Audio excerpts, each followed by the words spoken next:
Hey boxing fans, welcome to another edition of Boxing for Real. I'm your host, Don Omega. Iron Truth with me, doing mailbags. I don't want to have to go to another tape, so we're going on right away. Okay, first question comes from Mangus Allen. Okay, you're right. After Floyd beats Oscar in May, do you think he'll fight Shane Mosley?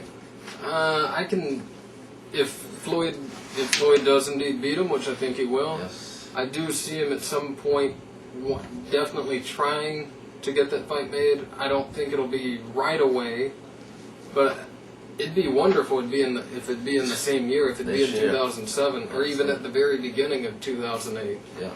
Well, I could see it coming. I could see it at the beginning of 2008. I really don't see it happening this year, though. I'm afraid that Mayweather is going to at least retire for some amount of time just to prove people wrong that are saying that he's not going to retire. Going to Trinidad, absolutely. As you said. Trinidad would not have retired, I still don't believe, if so many people would have just kept their mouths shut. Mayweather, you don't need to do that. You need to take the advice of Sugar Ray Leonard. Yeah, don't retire, Keep fighting. And you're only 29, 30 in February. I really think the De La Hoya fight might change that, though, once he Makes all that money. Victory over De La Hoya. Yep.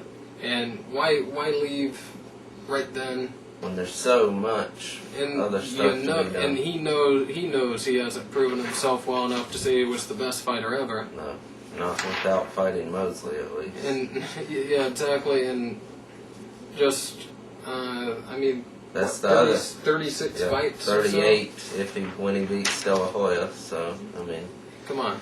No, that's not. And Mosley is the other superstar in this era, so besides De La Hoya. Absolutely. There's some he was the one that beat De La Hoya. Absolutely, yeah. So the one that legitimately beat De La Hoya without question. Yep, both times. Well, second one people questioned, but second first one was you close, but the first one was definitely Mosley. Yes.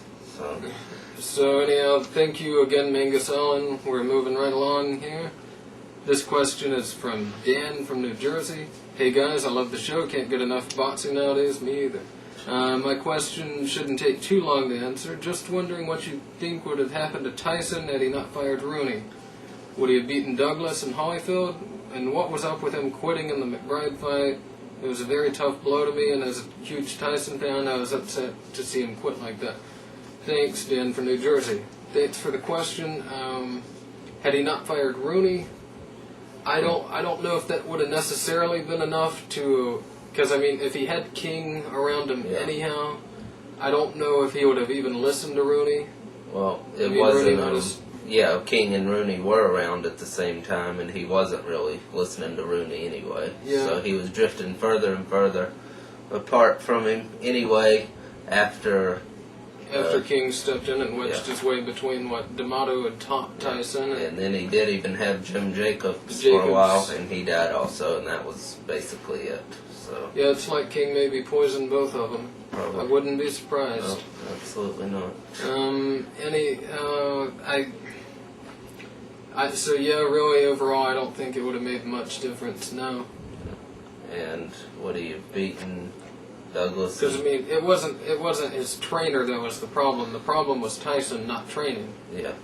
He had the skill, he had the ability to beat Holyfield and Douglas. Well, of course, Douglas. Absolutely. And he did beat Douglas because he knocked him down for 15 seconds. Exactly. Even a terrible performance, he did beat him. It was an absolutely terrible performance, and without that knockdown, if that knockdown didn't happen, he didn't win. If you don't count that, then he didn't win. But you have to count that. It happened. Because it happened, absolutely. Exactly, and that's the whole beauty of boxing. At any time, no matter how far down you are, you can come back. Yep. At least that's the theory.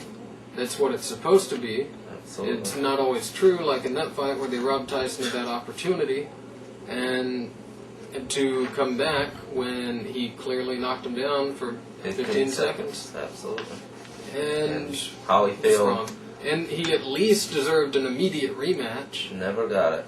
Nope, Holyfield snuck in the back door. Absolutely. Beat the living hell out of Douglas in 3 rounds. And that was it for Douglas. Yep, and then of course Tyson just kept going downhill, and then the jail thing didn't help matters.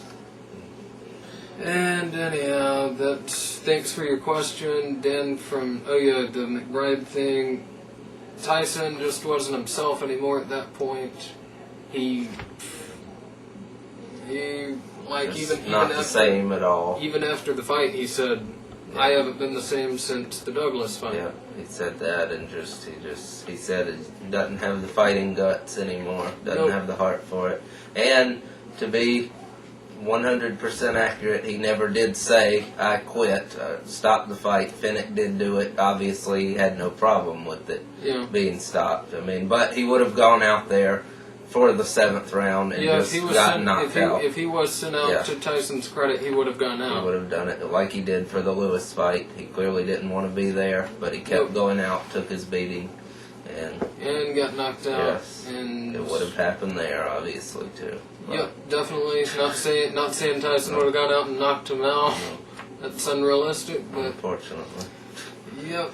Anyhow, it wasn't Tyson anymore at that point. Anyhow, in that ring that night, we saw Tyson show up to the fight, but then just through the progression of that fight, you saw Tyson become a regular You man. could tell from the first round it wasn't going to be a good night at all. You saw it was no longer it was Mike Tyson's body, but it was just a regular man actually in the ring. It looked like Tyson, but it was just a regular guy that night. Exactly.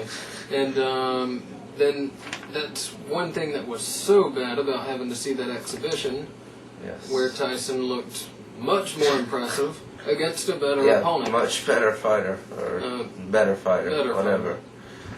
Corey T-Rex Sanders. Yep. Screwy Eyes Sanders. Dominated him and just... and boxed him. Yeah, boxed him. Boxed him like a slick boxer.